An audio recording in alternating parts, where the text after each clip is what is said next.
Akufo-Addo administration is coming for heavy criticism over its handling of corruption following the release of the 2017 Corruption Perception Index, which showed that Ghana dropped from 11 places from the 2016 rankings to 81. Scoring 40 out of a possible 100 points, the performance has been described as Ghana's worst in 6 years. Government spokespersons have parried blame, insisting the poor performance is as a result of perceptions inherited from the previous administration. But former corruption advisor to ex-President Mahama, Daniel Batidam, says the claims are disingenuous, dishonest and unacademic. He says the current results show the NPP administration has rather broken a record of good performance as seen over the years by successive governments. He spoke earlier on The Pulse. Very disingenuous, dishonest, and if you like, unacademic assessment. I mean, the surveys that were used to conduct this assessment, there were 9 of them. Only 2 of them came from 2016. Mind you, to qualify into the CPI assessment, you need a minimum of 3 data sources. And out of the 9 data sources, 7 were from 2017. That means that the respondents, and mind you, the CPI is gauging the perception and experiences. People sometimes think perception is imagination. No. In the case of the CPI, one is say the perception is actually the experiences of people who do business. Between 2009 and 2014, Ghana grew steadily from 39% to 48, nearly 10 percentage points. So we peaked. The highest score Ghana ever had in the CPI was in 2014. And then after that, we started sliding back. In 2015, we slid down to 47. 2016, we came to 43.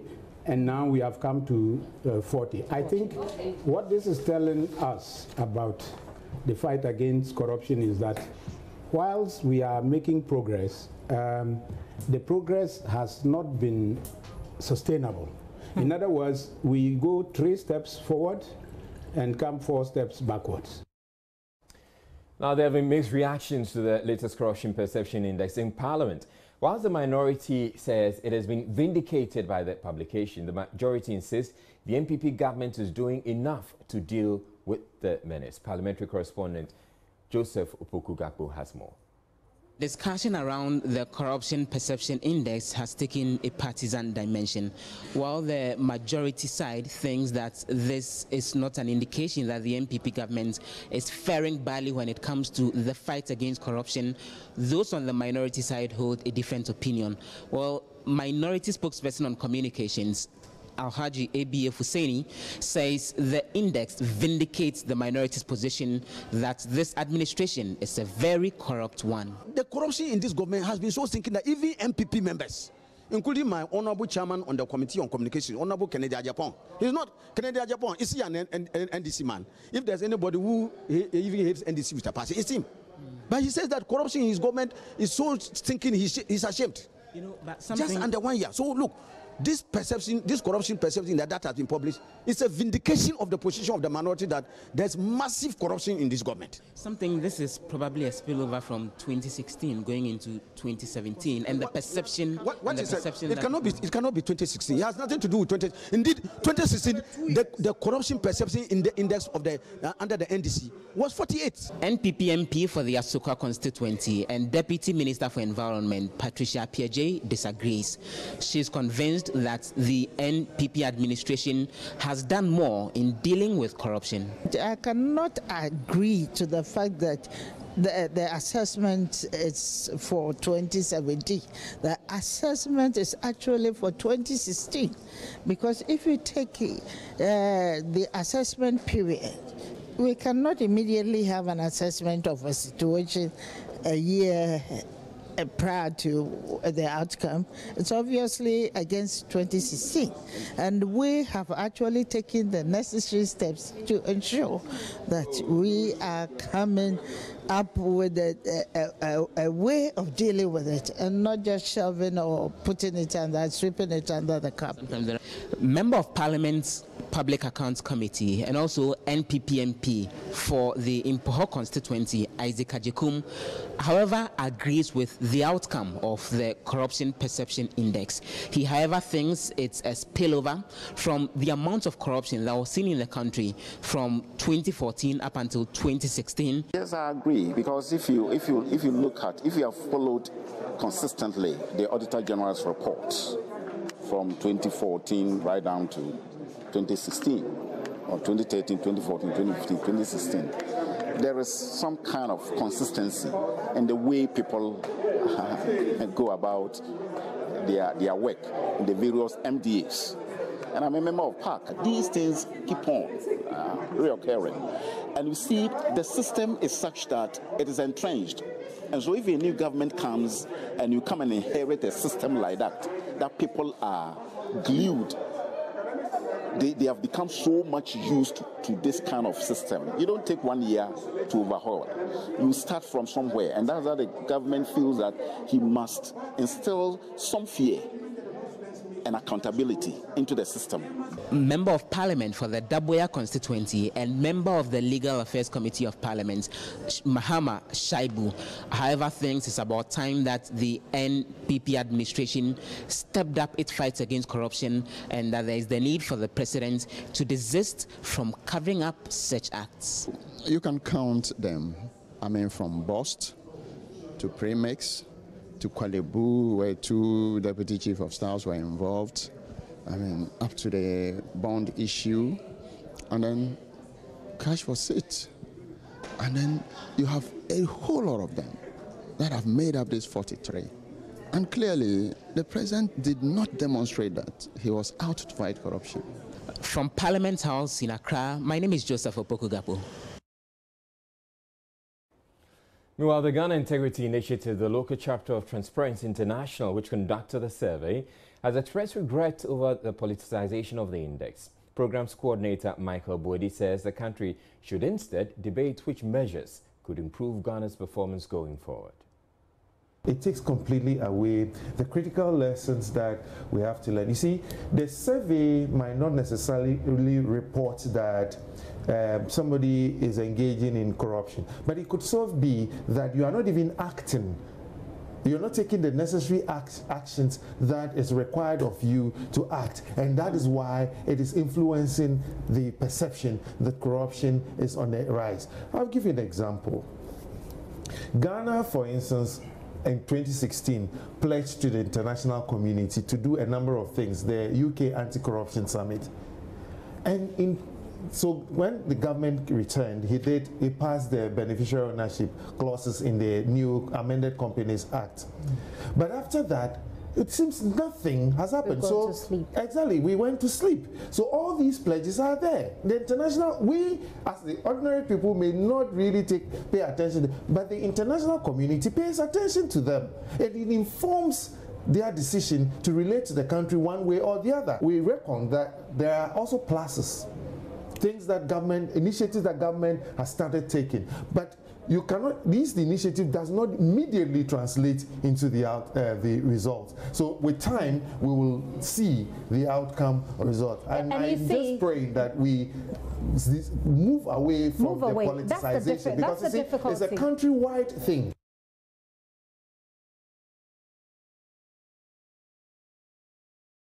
In other news, the Economic and Organized Crimes Office says it has concluded its investigations into the controversial Social Security and National Insurance Trust ICT Infrastructure Scandal, which dominated the headlines last year. It involved the procurement of ICT infrastructure for the trust, which turned out to have racked up over $72 million in expenses, well over the initial amount estimated for the project. Acting Chief Executive Officer of Yohko, ACP, retired KK Amwa, tells my colleague Kwesi Parker-Wilson the outcome of the investigations have since been forwarded to the Attorney General's office. He was speaking after the inauguration of a 9-member governing board for the anti-graft body. A Senate investigation, right. Yes, we've concluded investigation. We concluded investigation, I think, at the tail end of November. Okay. And the docket is with the Attorney General's office.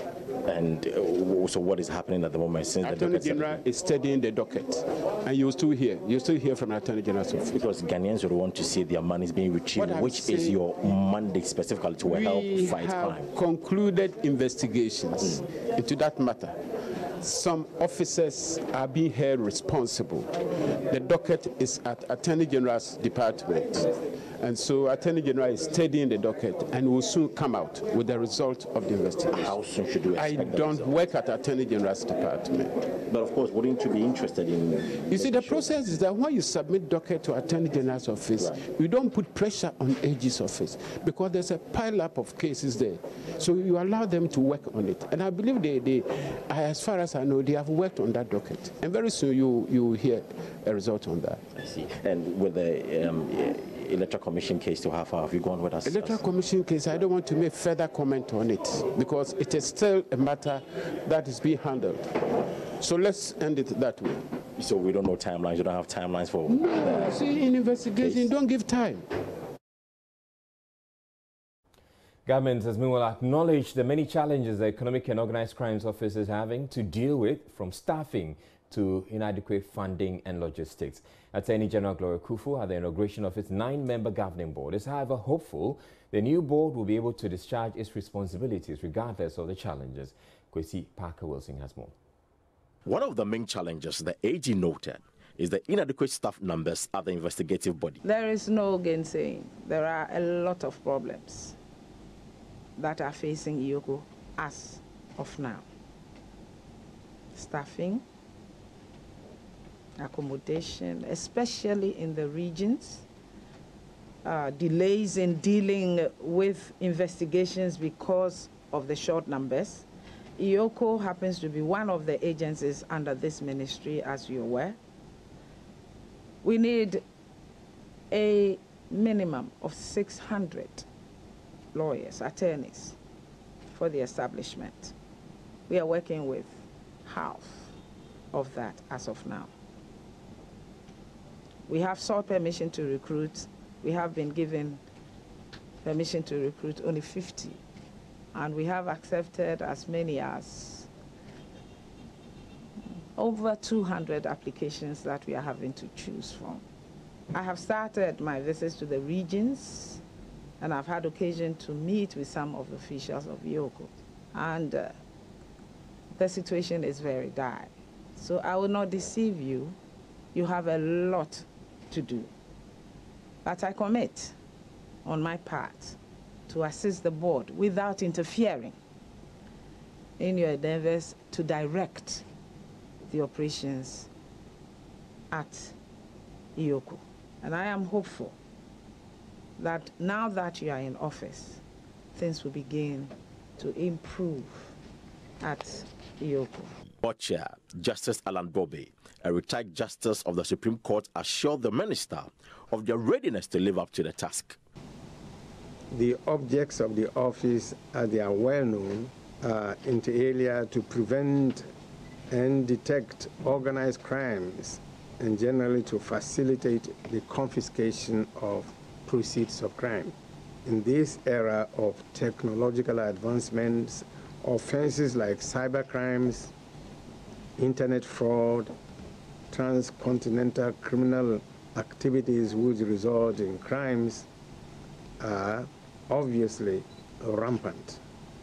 It is our hope to do our best to formulate policies that will promote the investigation and prosecution of such crimes and other offenses that fall within the jurisdiction of the office. Other members of the board include the Executive Director, ACP retired KK Amwa, Executive Secretary of the Narcotics Control Board, Francis Kofi Tokonu, and Deputy Commissioner of Internal Audit at the Ghana Revenue Authority. It also has two high-ranking officers from the Ghana Police Service, the Director General of CID, Mami Yatiwa Adodankwa, and Director General Operations, Dr. George Ekofo Dampari. The Director of Operations Response Center, National Security Council Secretariat, is also a member of the board. For Joy News, I am Kwesi Parker-Wilson. holding the office of member. Once again, break here on Joy News Prime. Still ahead, over 1,000 rendered homeless in Windstorm at Bali in the northern region. Schools, government bungalows, and a Bali health center. Some residents also have their roofs ripped off. Joining us is also learning the recent sexual abuse scandal at the Jusumang Senior High School could be worse than reported. This is emerging from the work of an investigative committee that was commissioned to look into the initial report. Then he removed his penis from his underwear and placed my hand on his penis.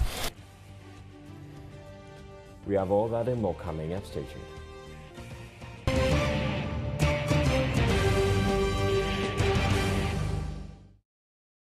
A report by the Investigative Committee on Alleged Sexual Abuse at the Jusumang Senior High School could contain damning revelations on how female students are forced to stroke the manhood of offending teachers to ejaculate.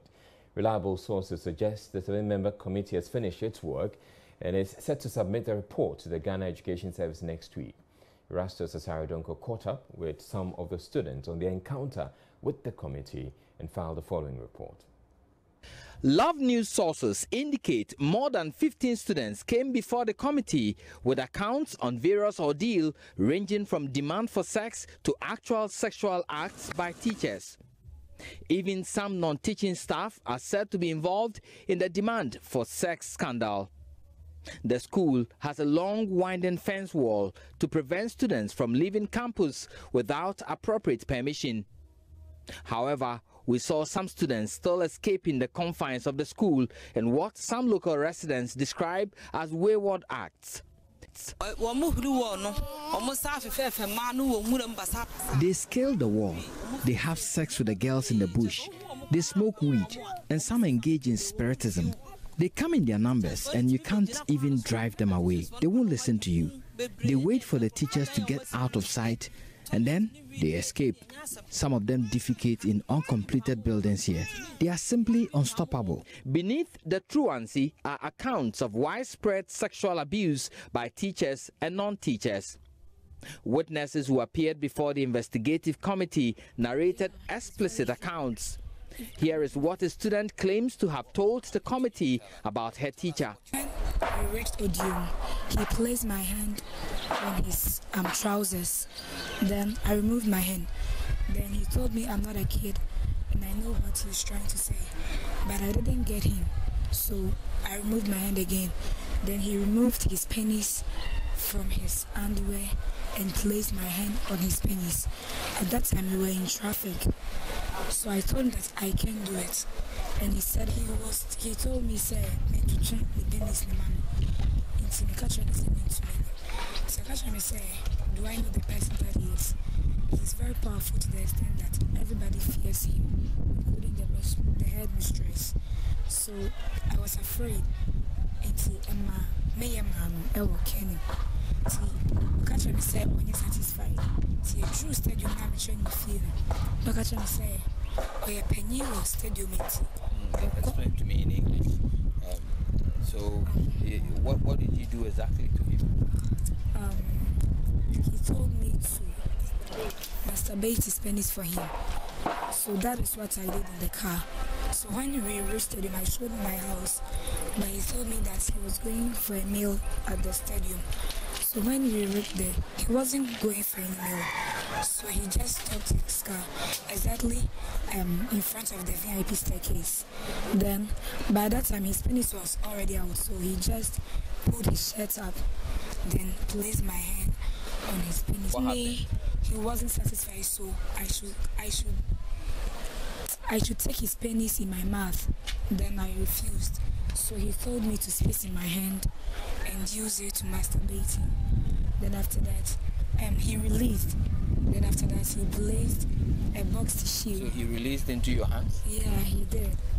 Then after that, he placed a box tissue on my lap. Another student revealed to the committee how she claims to have resisted sexual intercourse with a school accountant who had driven her to a hotel during school hours. Came from his house to a junction. He parked. He asked me that, why don't I want to have sex with him? And I told him, oh, I can't do that. And he told me that, so I won't let him find a place for us to sit. And I said no. And I told him, it's getting late, so he should take me back to where. We learned some students have allegedly suffered some level of victimization from teachers after coming before the committee. One female student was slapped from behind by a social studies teacher on grounds she wore unprescribed footwear. Others had this to say. Nice in any way at school. Yeah, even when I meet my own teacher and I greet him, the teacher will just chuckle and go away. And if I'm even doing something, my house mistress will call me and say that if I fall sick, she wouldn't let anyone take me to the hospital. I would just stay in the room and die. And even if you're just working on campus, how the teachers will be looking at you, you will feel as if you have done a bad person by. Authorities will not speak to these revelations until they have seen the report of the committee. Reporting for Joy News, Erastus Asaredonko, Kumasi. Still ahead in the bulletin, in business, Private Enterprise Foundation downplays assertion Ghana's poor performance in latest Global Corruption Perception Index ranking will affect potential investments.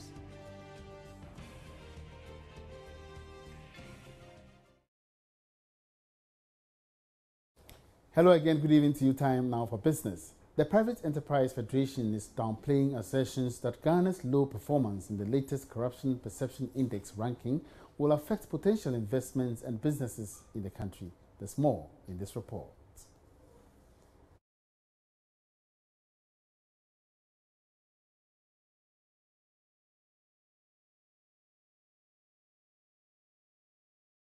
Ghana has now dropped 11 places in the Corruption Perception Index ranking, making this the lowest score since 2012. At present, Ghana is ranked 81st out of 180 countries globally. This has led to some speculations on how this decline will affect Ghanaians, particularly businesses, in its dealings with the international community. As a result, questions have been raised on the image of Ghana and its dealings on the international market. However, Chief Executive of the Private Enterprise Federation, Nana Osei-Bonsu, says business relationships will not be affected.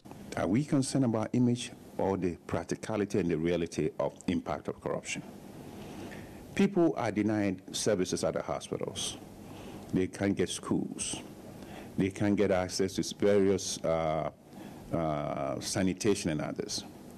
Do we have to worry about that more, or do we worry about the perception of an overseas audience who may want to come here one day or not? He suggests that focus should be on the daily lives of Ghanaians. Yes.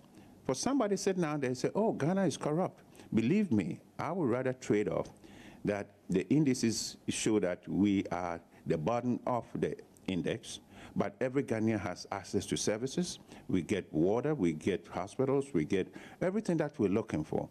Let the indices run. But if the indices say we number one, and that the perception is great, Ghana is a center for doing business, but people are deprived of the basic necessities of life. That's not what we're looking at. So corruption definitely is no good. We want to get both sides of the aisle. That, we get the services and our image is not tarnished. But we prefer to get the services and don't worry about the image. Let the people who care about image worry about that. Ghana also ranks 12 on the CPI rankings in the sub-Saharan region. West Africa's single common currency, the ECO, will become one of the best trading currencies in the world if all bottlenecks are cleared before the 2020 implementation date. That's the verdict of international trade relations expert Frederick Alikwi, who disclosed this in an interview with Joy Business. Heads of State of the ECOWAS Commission agreed to introduce a common currency, the ECO, as legal tender for transactions among member countries. This was part of deliberations after a presidential task force met in Accra. Ebenezer Sabuti has this report. ECOWAS has been forced to postpone the introduction of the common currency on many occasions since 2003. This has largely been due to the lack of a political will as well as failure by member states to meet some targets under the convergence criteria. These include a stable exchange rate, single-digit inflation, and a fiscal deficit not exceeding 4%, among others. Members of the ECOWAS Commission have now expressly agreed to introduce the currency in 2020, despite challenges faced by some countries in meeting the convergence criteria. Commenting on the matter, international trade expert Frederick Alipui thinks there should be a more flexible mechanism than what the current criteria prescribes. He thinks a good payment system would work better. Yeah, the criteria, from experience, we have seen that they are difficult to meet.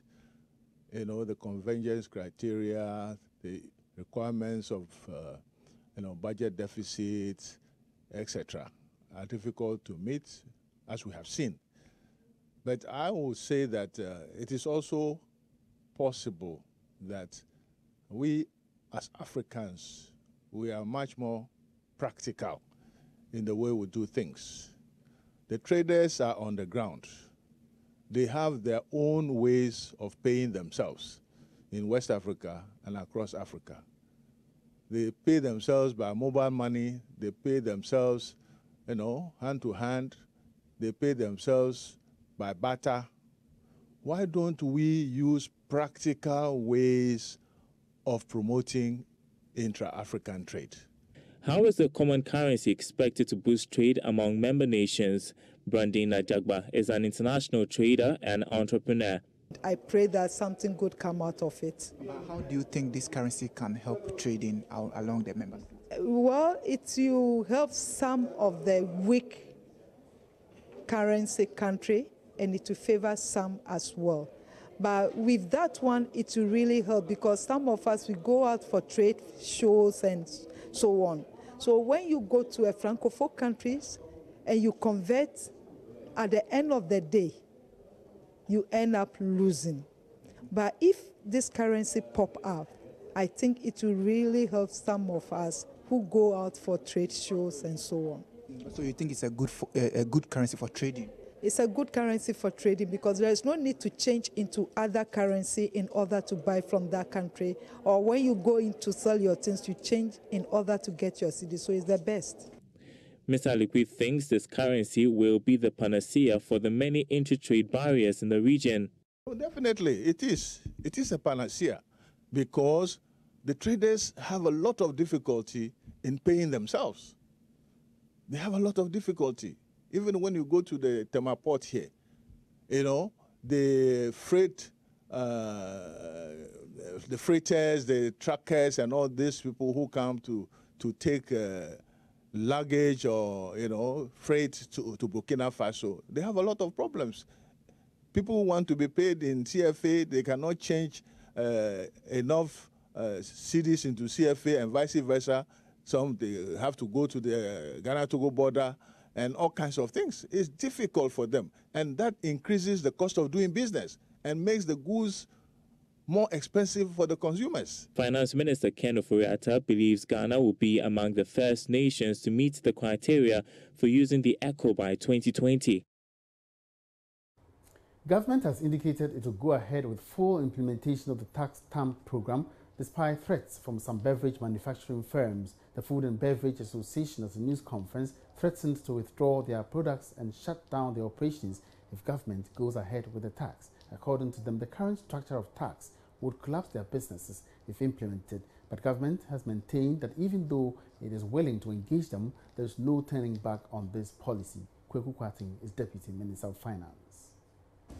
When the budget statement was read and we signaled our intention to implement this policy, we had complaints that we needed to give them time so that they can rid the market of products that have not been stamped. And so on the 31st of August 2017, we relaunched the policy and indicated that we are not going to enforce it immediately. We are going to enforce it on the 1st of March 2018. It was all to meet the concerns of affected importers and manufacturers. About the tax stamps themselves, we decided that in view of the fact that we are beginning to implement this policy fresh, we would absorb the entire cost of the stamps. we have taken a law to Parliament, the Income Tax Act of 2015, to get an amendment in order that we can do accelerated capital allowance for those importers and manufacturers who invest in equipment that will allow them to affix the stamps to their products. We have done all this and given ample time so that we will not have the concerns we are hearing now. But 6 months on, we are still being told that there are still products on the market, and therefore we need to wait further. We are unable to wait forever. We will go ahead and implement the law and make sure that the policy works. We will continue to listen to the concerns of stakeholders. But I have to say, as respectfully as I can, that expressing these concerns cannot be a substitute for obeying a law passed by Parliament, and a law that we are all required to enforce.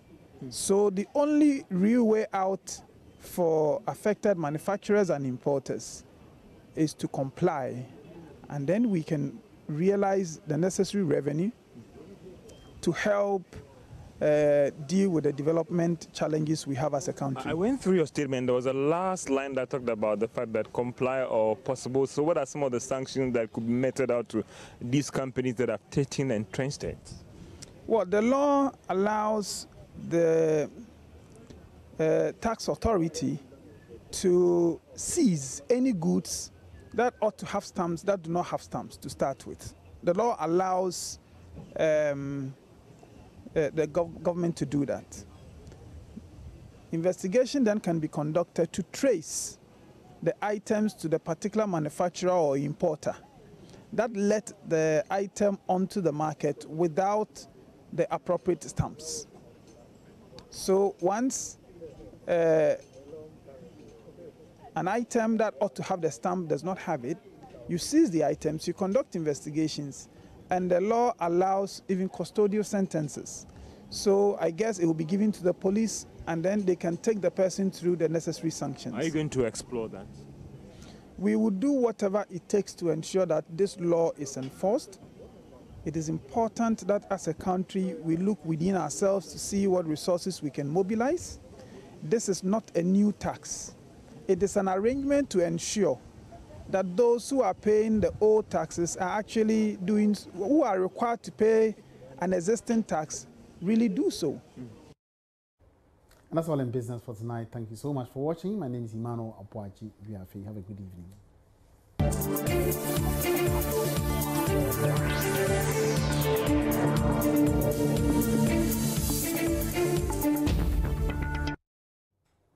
The Inspector General of Police, David Asante Apietu, has reiterated the resolve of Ghana Police Service to expose police officers who misconduct themselves or act unprofessionally while at post. He said this and other strategies are being fine-tuned to make the Ghana Police Service a world-class police organization. The IGP made the remarks at a ceremony to commission a police station for the Awura community in the Techima North District of the Brunhafo region. Nestor Kafuya Juma's report. Sometime in October 2016, the police administration ordered a close down of the Arua police station because the owner of the house that accommodated the station had threatened to sue the police if they did not vacate the apartment. Since then, all policemen at post have been withdrawn from the community.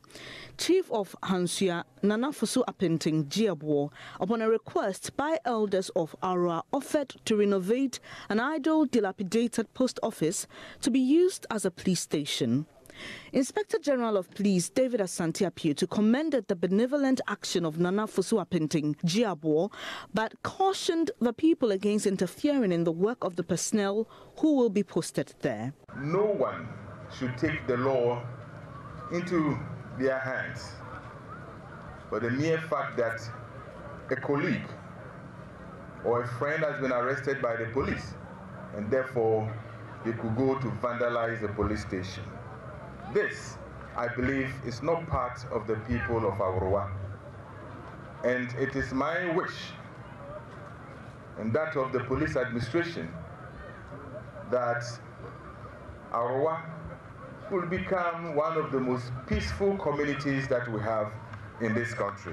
Bono Ahafo Regional Minister Kweku Asomatreme reminded the people of Arua that everyone is subject to the law and advised the police to maintain the station well. Chief of Hansua Nana Fosu Apengting Jiabo, who constructed the police station in Barracks, said he spent 90,000 cedis on the project out of love for the people, since the police station there took care of 20 communities.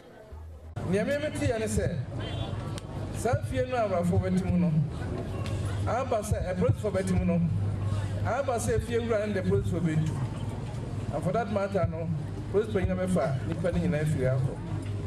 I am married when you must have film crack. And I come up woman. The catcher and none said, eh, ya may pay. Nasa, I want to know why. Yanisa, the Bayan said the public medicine.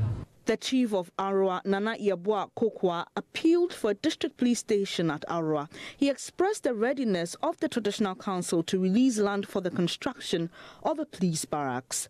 Member of Parliament for Tichima North, Martin Otijako, also donated a motorbike to the police station. Nesta Kafia Drume's report for Joy News. The Commodore Award Foundation is charging the media in Ghana to prioritize investigative journalism, saying it is one of the most effective tools in fighting corruption and promoting good governance. The foundation, established in honor of late Joy FM and BBC journalists, seeks to promote quality journalism in Ghana and Africa. To mark the 4th anniversary of his death, the foundation held a high-level panel discussion on investigative journalism at the World Bank office in Accra on Thursday. Manasa Azura-Wini was there for Joy News. The Commodore Award Foundation is marking the 4th anniversary of the ACE broadcaster's passing, with a focus on investigative journalism. In his days as host of the Joy FM Super Morning Show, the late Commodore Award undertook a landmark investigation into alleged acts of corruption in the Social Security and National Insurance Trust, SNET. Deputy Commissioner of SHRAJ, Richard Kwesin, recounted how that investigation and Comla's commitment to justice helped the Commission in getting to the bottom of that case. I recall with great pride Comla's investigative work that brought SNET before SHRAJ. This was achieved at great financial cost to Comla, not to mention the sleepless nights and scathing criticisms that could have broken the spirit of any investigative journalist. It must have been a very lonely and frustrating experience sometimes for even Komla, as there was little or no support from the nation whose interests he worked so hard to protect. Komla Dumo's brother, Dr. Kwashi Dumo, said the foundation has decided to focus on investigative journalism this year because of the unique role investigative journalism plays in fighting corruption. The foundation aims to promote the practices of excellence in the field of journalism in Ghana and across the African continent.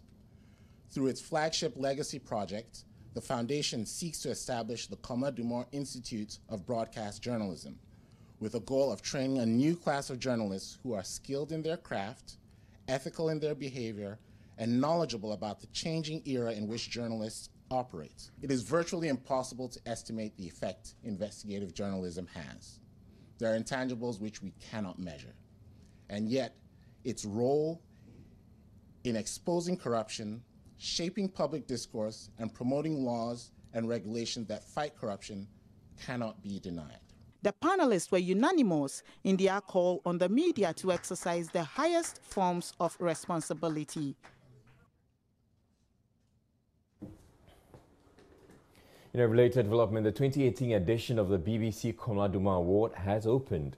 The BBC, in keeping with the legacy of the late broadcaster Commodore, gives young African journalists 3-month internship opportunity with one of the world's biggest newsrooms in London. Director of the BBC World Service, Jamie Angus, has been explaining what they will be looking out for this year to my colleague Gifty Andwapia on the pulse. Yeah, it was lovely to hear you describe him as an ace broadcaster. I think that's always how I'll think of him, and I feel very privileged to work with Commodore directly. in 2011 and 2012 when we were launching the Focus on Africa BBC News programme, and also, of course, he was one of our world news presenters.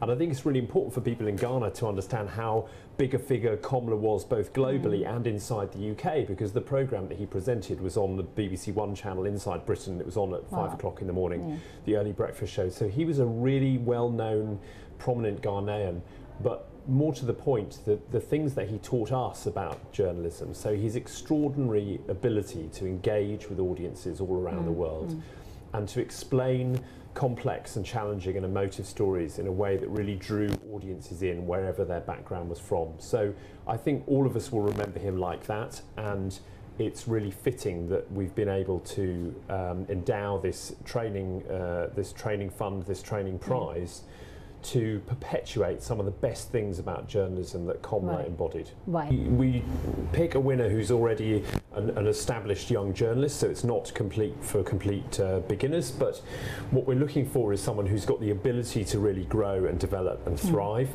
but also someone who would clearly benefit most highly from having the extra level of training and support that the BBC could provide them. And so we're looking for somebody who's a really gifted communicator, great storyteller, innovative, forward-thinking about digital journalism, for example. It doesn't matter if they're from TV or radio or online print background. We're not discriminating on that. And all the details of the prize, we're opening the entries, as it were, tomorrow. So if journalists watching want to apply, all the details are online at bbc.com/ComlaDoMore.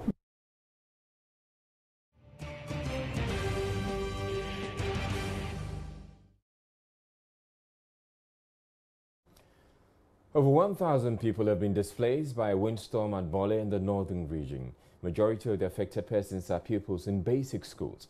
10 classrooms of the Krobasu Basic School have had their entire roofs ripped off, leaving them with no classroom to study and their textbooks drenched. Other public and private buildings have also been affected. Joining us is Rafiq Salam visited the town and our reports. The windstorm hit the Bole district Monday night, destroying several properties worth thousands of Ghana cedis and rendering many people homeless. The worst hit area is at Zempe in the Kurupe electoral area. Bole district NADMO coordinator Kipo Suleimana gave a mental picture of the destruction by the windstorm. Among them are government properties. And government properties, you have schools, government bungalows, and a Bole health center.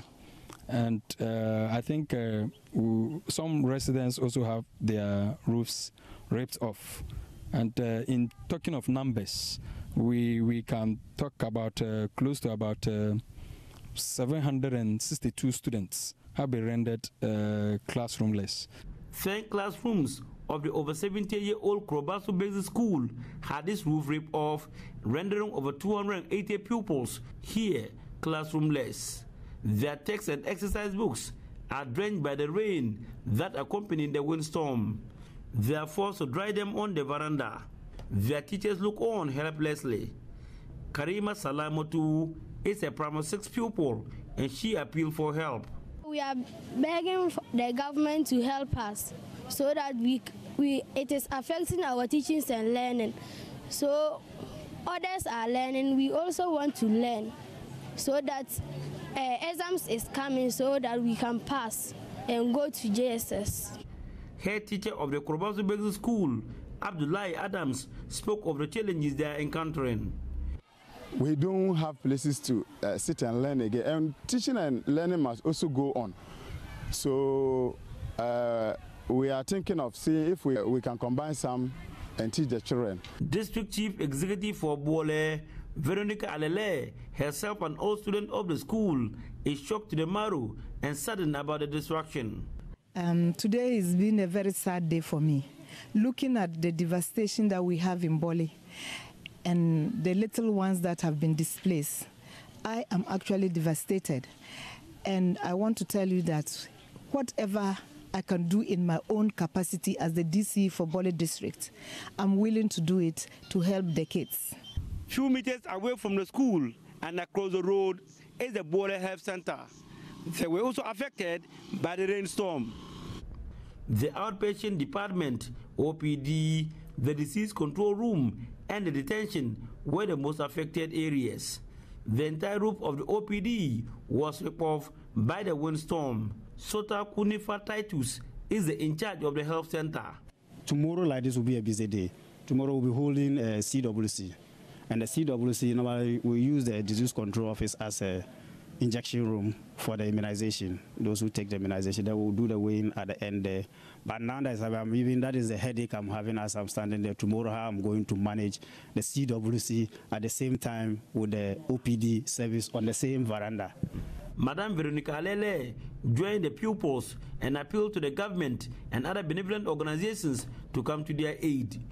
We are actually appealing to the government to come to our aid. I did not know that anything like this will happen to Bali district. Reporting for J News, Rafik Salam, Bole. Hawkers have now taken over the pedestrian footbridge at Edum in the Ashanti regional capital, constructed to ease human and vehicular congestion in the central business district. After several persistent attempts by city authorities to rid the 70-meter-high structure of all buying and selling, the authorities appear to have given up and left the perpetrators to have a field day. My colleague Nana Sensumensa has more in this report. The over 2.2 million Ghana cedi footbridge virtually has little or no space any longer for pedestrians. Hey, New Balance, 20 now. Second-hand clothing sellers and other traders, food vendors, as well as beggars occupy every inch. The traders seek to justify their illegality with excuses they have no place to sell. Wofayao is father of 4, physically challenged man. He tells me his major source of income is the second-hand footwear he sells on the footbridge. Hey, New Balance, 20. Central Market 18. Now, essence I want to free I used to sell at the Central Market, but because we are not allowed to sell over there again, I came here on this footbridge to sell. But I have no choice because I am physically challenged and I cannot go to race course to sell because of my condition. I have 4 children at home and I cannot beg to cater for them. So I have to work to keep my family going.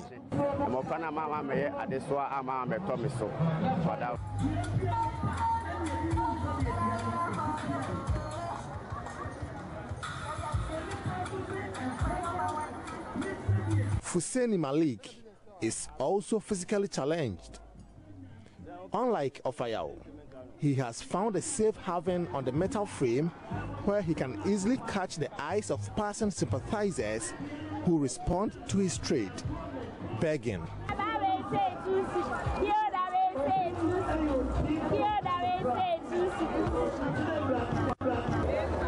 Now these 2 physically challenged persons among the many traders who are making ends meet on this footbridge, their fate lies in the hands of city authorities who have decided to drive them off this footbridge.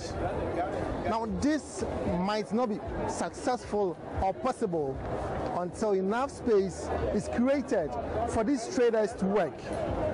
They will go and come back on this same footbridge and others within the metropolis. There are public concerns about what many people find a worrying trend and looming danger. Construction experts are particular about the threat to the lifespan of the facility due to excessive weight people exert on it. Nana Poku is metro engineer. Or even footbridges that we construct for our pedestrians. It's exclusively for the use of pedestrians. It is not for any other activity. So I get angry when I see people trying to trade on our footbridges because one, it makes it lose its strength, and for over a period of time it becomes vulnerable because it is not being used for the purpose that it's constructed. So I will entreat both the media and all citizens to make sure that we protect our infrastructure. Most footbridges are being included, and I've written several letters, but it is up to the enforcement agencies to make sure that they enforce so that they get rid of all these unnecessary hawkers.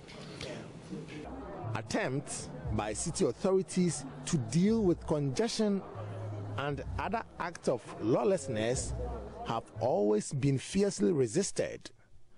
Lawbreakers will always play the political card, "We won't vote," is the popular refrain. Another test case for city authorities. Reporting for Joy News, Nana Asensu Mensah. The Food and Drugs Authority would soon prosecute media houses and advertisers found to have flouted the restricted alcohol advertisement time regulation. The head of communications, James Latte, says the authority is going all out to enforce the regulation to ensure sanity in the media and airwaves for public safety. He said this at a media encounter at home in the Volta region. Fred Kwame Asari's report. The Food and Drugs Authority in January 2018 relaunched its enforcement of the regulation on the restricted alcohol advertisement time on television and radio. As part of the enforcement, the FDA has embarked on a nationwide sensitization to enlighten media practitioners on the regulation to ensure they are abreast with it. The head of communications at the Food and Drugs Authority, James Latte, noted the authority is poised to regulate advertisement of drugs and alcohol in the media to ensure public safety.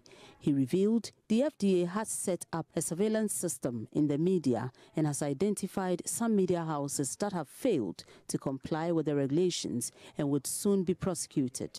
I must indicate that since this enforcement started, media stations have been very compliant, I must admit that. But there are some few that we notice that are still airing. We have made recordings, it's been forwarded to the police, and I know they'll definitely take action according to provisions in the law. The FDA also intends to ensure health facilities do not advertise or use unapproved medical products on patients or advertise medicine for diseases that are not permitted to be advertised. If, for instance, a clinic is advertising diseases for which the law do not permit, FDA has every right to walk into the clinic and be sure of the products that are being used there. Are they registered products? Because when you look into the law says it's very clear that every product that is manufactured, imported, distributed, sold, or used in this country should be registered by the FDA. I'm talking about FDA-regulated products, but registered by the FDA. So if you're advertising for cure and things, we have every right to find out the products you are using, whether they are registered products. Again, if they are registered products, you need approval before you even go ahead to advertise for those products. So all these things, FDA is making sure we are enforcing them. Media houses were encouraged to adhere to the regulation to avoid being sanctioned. Fred Kwame Cyrus report for Joy News. A group of New Patriotic Party delegates calling itself Concerned Delegates and Party Supporters of Cape Coast South is accusing the NPP national and regional leadership of bias in the upcoming constituency primaries of the party. According to the group, the vetting committee in the region is bending the rules to favor some candidates in the primaries. The group cites an instance where one Alex Hagan, a constituency chairman aspirant, who they say is not a registered voter in the constituency, has been cleared to contest the primaries slated for this weekend. At a news conference on Thursday, the group warned if their concerns are not addressed by 10 a.m. on Friday, they will drag the party to court. Richard Kojunyako has more in the following report. The NPP constituency primaries in the Central Region have been slated for this weekend, with many aspirants making last-minute lobbying. But tension seems to be brewing in the Cape Coast South constituency. A group known as the Concerned Delegates and Party Supporters of the MPP in the Cape Coast South constituency are unhappy with the vetting committee for allowing one Alex Hagan, a party constituency chairman aspirant, the green light to contest. The group claims he is not a registered voter in the Cape Coast South constituency, a reason that disqualifies him to contest. Joseph Minuafol is a spokesperson for the group. A contestant must be a registered voter and a member of the constituency in which he or she seeks to contest.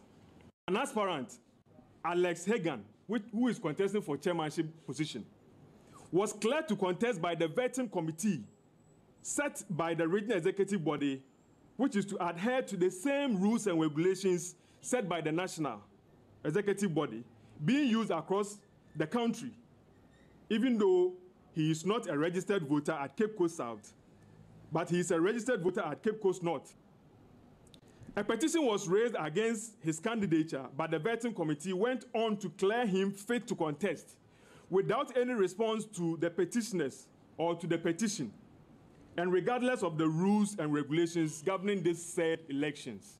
The group has thus given the party up to 10 a.m. in the forenoon on Friday to address their concerns or face them in courts.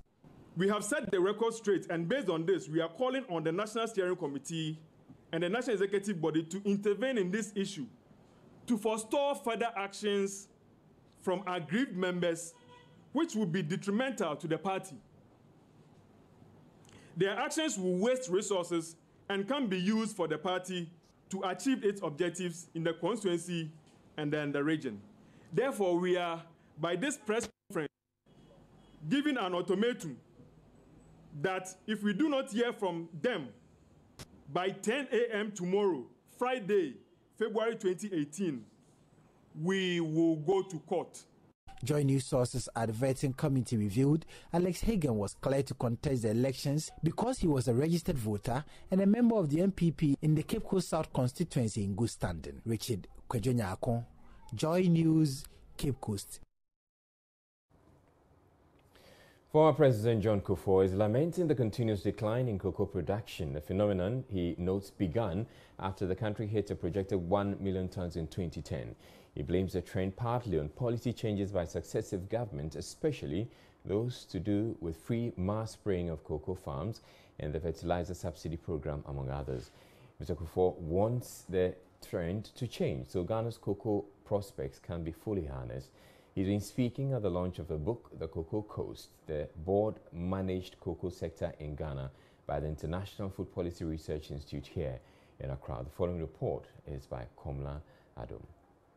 For over a century, cocoa has been Ghana's topmost foreign exchange earner. But production of a forest crop has since 2010 seen declines, a situation attributed to poor technology, bad farming practices and lack of appropriate policies in the sector. At the launch of a book born out of 5 years of research titled The Cocoa Coast, the board-managed cocoa sector in Ghana, former President John Kufuor bemoaned the declining fortunes of the cash crop. Into the times I became president in 2001, farmers had started felling their trees to grow things like citrus because the farmer had become aware of the cheating by the government, by the state. I and my government decided to use the high-tech and other methods to rearrange matters in the sharing of international price. We gave a bigger portion of the international price to the farmer and then decided to spray all farms everywhere for the farmers free and also to subsidize the fertilizers for them. We also revitalized the extension department, and truly within 3 years or so, the produce jumped from 340 or 50,000 tons 2001 to over 700,000 tons, I think by 2004-05. 700,000 tons at that time was all-time record. And we predicted in 2006 that by 2010, Ghana would hit the million-ton mark, which happened. The expectation was that Ghana would continue to grow from there. It didn't happen. Why? Because the facilities we put at the disposal of the small farmer were not sustained. And so we are suffering a slippage. He wants successive governments to invest in appropriate and sustainable policies which will raise the profile of Ghana's cocoa and improve the lot of farmers. But the government is talking of industrialization, adding value to raw materials and things like that. And the more we diversify, the more would be the sources of revenue. Cocoa might gradually recede from being a monocrop. There will be other sources of. Just last week, the government launched a cashew nuts project over the next 10 years. Cashew apparently is enjoying a bigger international market price these days than even cocoa. So if government would stay the course seriously, times would come when cocoa would have at least a twin crop. And so the economy wouldn't be too dependent on cocoa alone.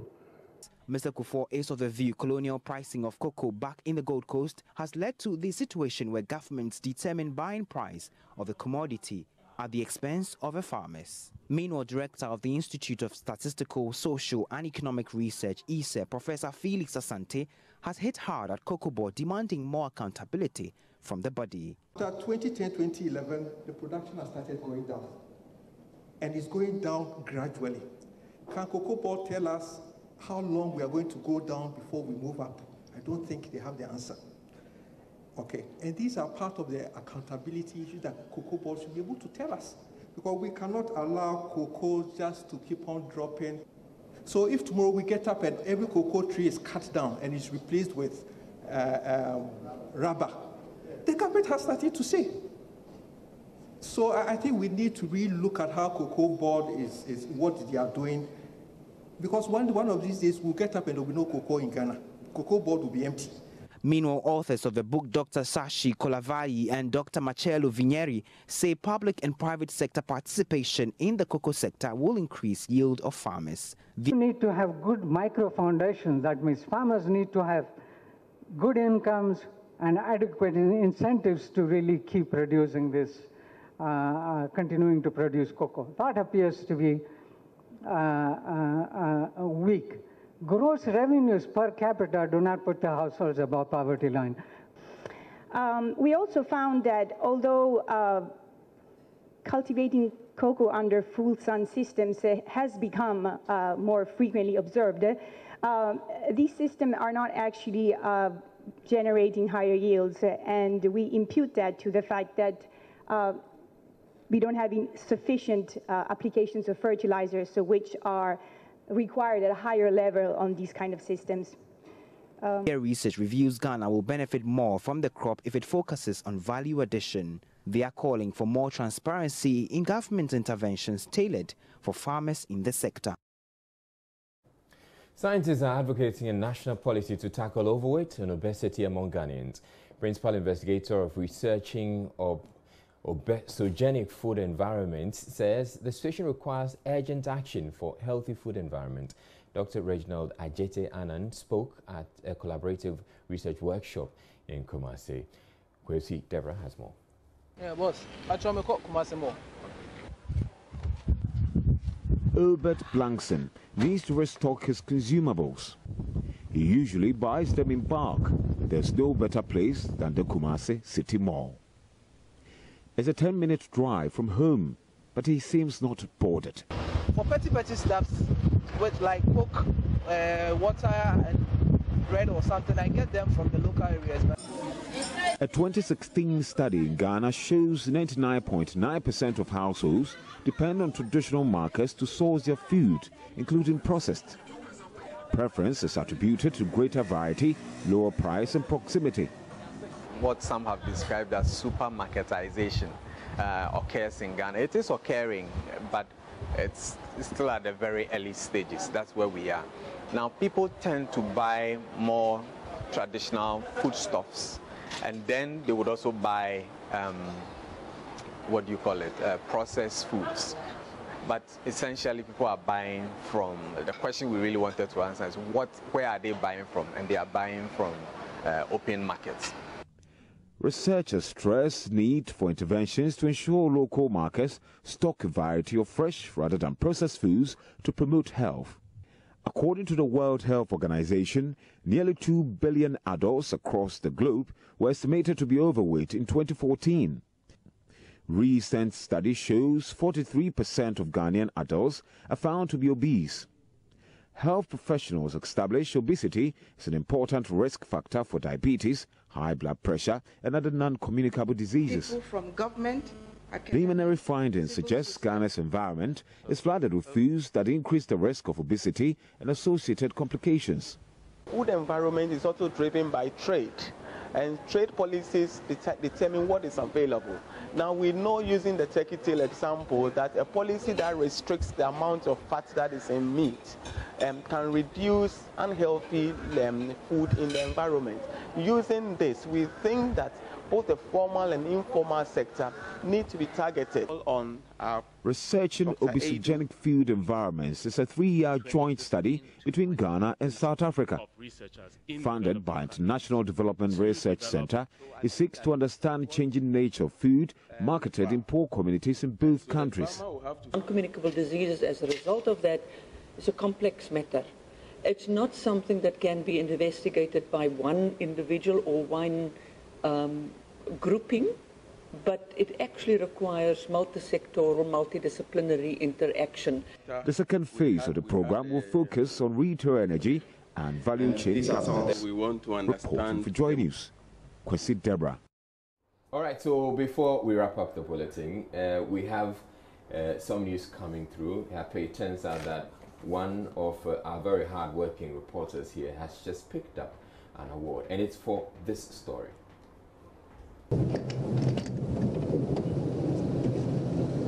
This is the N1 highway right here on the Achimota overhead bridge. The slabs here are badly exposed. In fact, if you stand here, you can see what is happening down below. These bricks have actually cracked and they are falling down the overhead bridge. These bricks are dropping like manna from heaven, and they are coming from the top of the overhead bridge. It poses a danger to commuters and drivers who use the stretch. Reporting for Joy News, Maxwell Ibaka. All right, so Maxwell Agogba has just been recognized by the Institution of Engineers, so he has his award here. You just picked it up, right? Yeah, we just picked it up. In the last, 1 hour? Like 1 hour ago. Yeah, but you're looking good, actually. Thanks so much. I've never seen him and yeah. It's nice. Look good for You're looking very good. Congratulations. Yeah, congratulations. Maxwell. Thank you very much. Maxwell is one of the very hard-working journalists here, and he's always on the beat out there. Congratulations. Thank you very much. Yeah, I was actually scared for him when he was on the street right there. Yeah, I mean, you deserve it. Congrats. But the story is that road, that pothole, has been fixed. Has been fixed. Yeah. I'm very happy to say that on the day that we aired the story, exactly 24 hours later, we had a minister going there, and then some hours after it was aired on Joy News, the place was cordoned off, and they started work immediately there. And the citation that was given to us indicates that it was, viewed locally and internationally, recognized locally, internationally. So I'm very excited. It feels good to get the results. You did it. Don't be modest. You did a great job. All right, thank you very much. That'll be all for the bulletin. My name is Israelai. Maxwell Agogba joined us, award-winning Maxwell Agogba, and Aisha Ibrahim. Have a good night. Thank you for watching.